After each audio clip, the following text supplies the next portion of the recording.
Hey guys, how you doing? Gavin Timms here with REI Network. We are back again with another episode. Just wanted to say I appreciate you all tuning in and listening. My goal is to bring as much value as possible with my content. So hopefully you're getting something from it. As usual, give me a like, subscribe, share this post. I really appreciate it. Trying to get as many people watching as possible. Don't have anything to sell. Just want to try and give value on how I see the business, what I'm up to, how I run things, and hopefully you can take one or two things from it, implement yourself, and hopefully make that a success. So let's dive in. Today's topic I just came up with because I just got off a coaching call. I love coaching. I love interacting with my clients because the information I give, the debates we get in, the conversations we get in are always great, and it gives me things to talk about. And I say, you know what? Why are you doing this? And we can talk about it and explain it, what makes sense. And I get a lot of my things, from them. So I just got off a call. And I thought, actually, this would be a great topic. No one really talks about it. And I thought, why not jump in and let me talk about it? Okay. So this is about stop trying to learn everything. Okay. And you have to start using the resources in your network that is available to you. So what do I mean by that? This all came about insurance on a property. What insurance should I get? Or, what should I do here? What if the tenant buyer, if I'm doing lease option, does this? And I want to talk about using people like, since when was you meant to be, as a real estate investor, as a wholesaler, as a creative finance guy, whatever it may be, you need to understand everything because you don't. If it comes down to insurance, for instance, where this came up, is focus on finding someone that does insurance. And it's very simple. You're going to call around. You're going to use people in their industry to give you quotes on what you need. So when someone says, "Well, what insurance should I get?" When if I'm doing this, it's going to be a rental, but I'm running a rehab and I'm doing that, I'm doing this on this timeline. What insurance should I get? So obviously, if you are renting it, you need rental insurance, or if you're the owner, you need owner's insurance, and they're simple. But in terms of how long and what prices, and I mean, there's so many different things depending on your location. It's very simple. You just have to pick up the phone and ask. So you would call your insurance company and say, "Hey, I'm looking for insurance. I'm about to buy this house. My plan is I'm going to put probably about 50,000 into it, and then I'm going to turn it into a rental. What do I do? What do I need?" And then they'll go, "Oh, we're going to do a construction loan, insurance loan on it, and then we're going to turn it into this." I don't know, whatever they're going to say, right? Let them do it.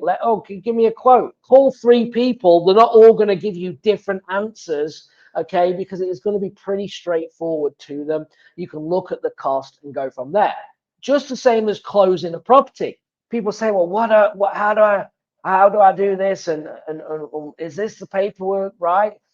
Ask your closing attorney, ask your title company, ask them, "Hey, I've got this buy." If you're brand new, you're not in the coaching program, whatever, call and say, "Hey, I got this property. I've got this property under contract. I just want to know that if you do assignment contracts to assign to another buyer." "Oh, yeah, we do them all the time."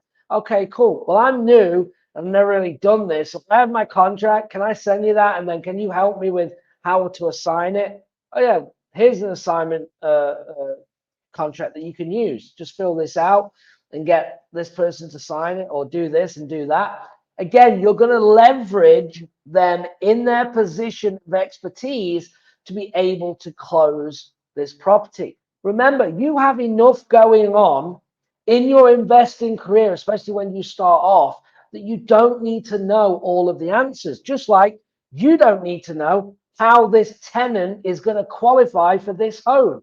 You're going to get a mortgage broker to do that. So you need a mortgage broker that understands what you're trying to do in terms of a lease option, right? Whatever.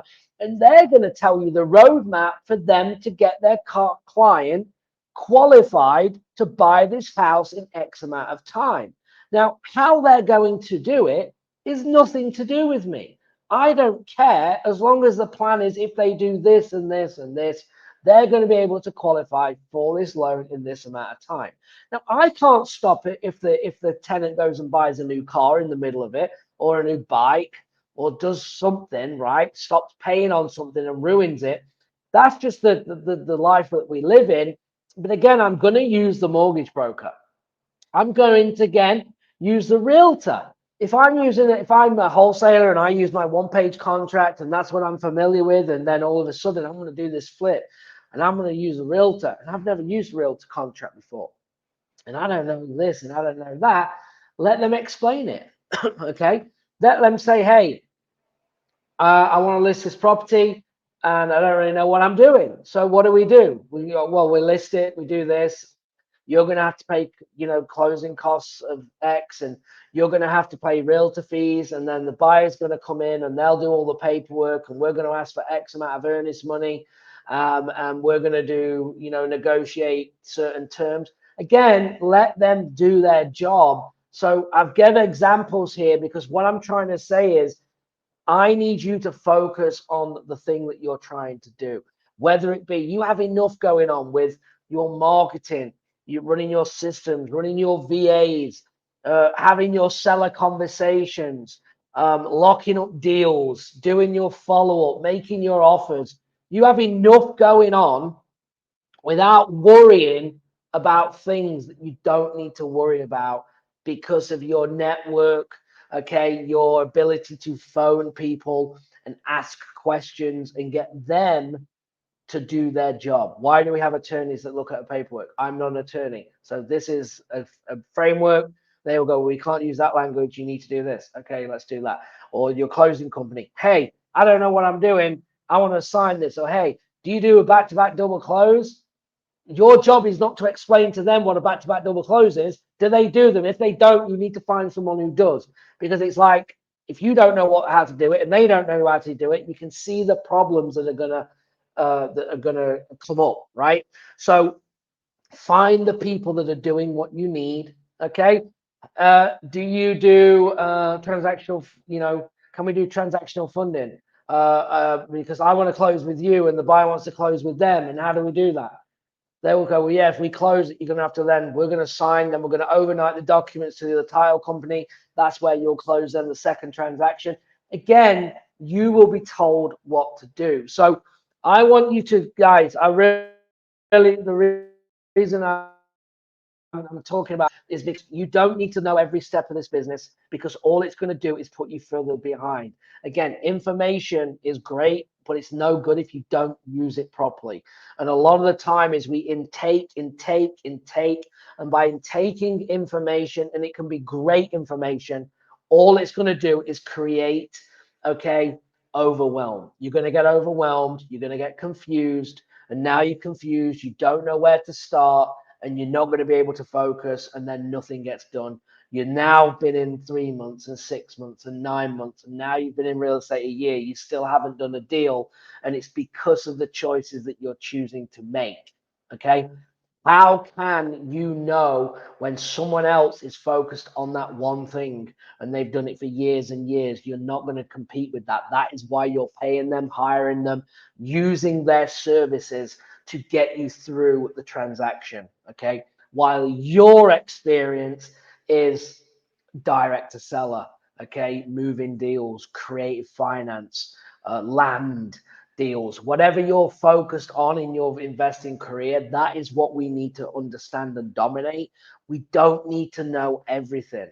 And I think sometimes when I say to my clients, like, yeah, we use this software and this is what it does, but I have no idea how it works, it's because someone in my team is doing it, right? I don't need, as a coach, need to know everything. Like Hubstaff, hubstaff.com. Hubstaff is where you can track all your virtual people. They log on, it monitors them, it takes screenshots. It tells you how many hours they've worked, they log on, log off, and it's all tracked virtual. We use it. Everyone's on it, never logged in. No idea how to use it. Now, could I go on and figure it out? Yeah. I just want to know that everyone's working and doing the job. So I have key people making sure that that happens. I'm not the one that's actually on there doing it. I don't need to know. I just need to know it's being done, right? And that's what you've got to do. If you want to actually run a business and delegate, that's why you're putting key players in these positions. Because as you start to grow the business and you start to put these key players in place, that's how you're going to then grow the business, because their focus is on normally individual things. Like an acquisition manager just focuses on acquisition. All he does is call to lock up deals. He is going to outperform you. If you're doing 5 different things and he has one thing to do, normally he will outperform you because he's only doing one thing. So as you start to build out your team and do this, it will allow you not to need to know everything. All you need to know from a high level that it's being done, and you need to assist them accordingly depending on what it is, right? But don't think you need to know how every system works. I just come in and go, hey, I need a system that needs to do A, B, C, D. And I've heard this is the one that we need to use. Now, the functions of getting it to do that is what they're going to figure out for me on doing it. What do you need? I just had it today. I want to push batch leads into the CRM, and we need to update Zapier. I've never been in Zapier, but I know what it does. It takes one lead and pushes it to another place via Zapier. That's what we use as an integration. And then I have my team do it. And I go, I need the lead going from their guys to there. Can you make that happen? Can you research it? What videos make it do it? Yeah, no problem. All right, we've done it. All right, cool. So click. Oh, yeah, it goes there. Awesome. I didn't need to know the functionality of it. Again, if I'm a tech guy, I'm probably all about it. I want to know. I'm a sales guy. I want to talk to people. I want to make money. So I want to do things that's going to warrant what works with my personality. Okay. And if tech's not your thing, then let it go. Let someone else do it that knows what they're doing, just like the other things in your business. And if you say, well, I don't know any insurance people, or I don't know any realtors, or I don't know, Google it, network with your other flippers, call your cash buyers, call your wholesale friends, right? And go, hey, who do you close property with? Oh, we use Jeff Smith. Awesome. Call Jeff Smith, right? Or, hey, who do you use for this? Or, hey, I need this person. Oh, yeah, we've been using for 5 years. This gal is on it all the time. You need to reach Rachel. I sent you. Okay. Hey, Rachel, this is Gavin. Jeff gave me your name. He said you were the go-to person for this, and I really need help. Do you think you can work with me on it? Oh, yeah, we do this all the time. Yeah, no problem. I'll help you. Don't worry. Yeah, just send me that contract over and we'll do it this and we'll do it that way. And yeah, it's pretty simple. We do it all the time. Okay, great. Use that resource, guys. All right. Anyway, I don't want to be drilling that in, but it came up and I was like, this business is hard enough. Don't make it any harder, right? Use your network, use people's talents to provide and help you, and they're going to get paid on what they're good at while you drive forward. Again, investing is hard enough. Don't make it any harder. Stay in your lane when it comes to what you need to do, which is probably, if you're watching this, is locking up deals. Okay. And whether on your exit strategy doesn't matter. The ability to lock up creative deals or cash deals at a discounted price is what you need to do. And your exit strategy is your choice. It's down to you. Do you want to do a buy and hold and then do it on Airbnb and triple the income? Do it if that's what you want. Do you want to sell to another buy and hold person? Because that's what they're going to do, because you want the cash now. Do you want to borrow private money? Do you want to do a fix and flip? You want to do, what is it, your exit strategy? You get to pick if you become good at finding properties, okay? And you're only going to do that by finding motivated sellers, okay? And you are a property solutions company. You solve problems. You find out what the core problem is. How are you going to solve that problem? You're going to make the best offer accordingly to do that, and you're going to get the deal done. That is what I have for you today. All right, guys. Look, sorry, came in a little rapid there for you, but I wanted to get that point across because I thought it was important. So I thought, you know what, I'm going to do a little episode on it. So hopefully you got some knowledge from this. Hopefully it gets you refocused, if nothing else, to go, yeah, you're right. Yeah, I'm doing all these things. And all it's doing is getting you further away from your goals, right? No one in this business comes in saying, I want to be a real estate investor and I want to be an attorney to close the deals and I want to be a mortgage broker and I think I might get my real estate license while I'm at it. It doesn't make sense, guys. Utilize people in their positions to help you achieve what you need, and in return, they're going to be, obviously making money as well. It's a win-win. Go out there, get it. Remember to like and subscribe. If you didn't already, go and get some free downloads, reinetwork.com/downloads. And I got some more stuff coming for you. Appreciate you guys. Have a good one. Bye-bye.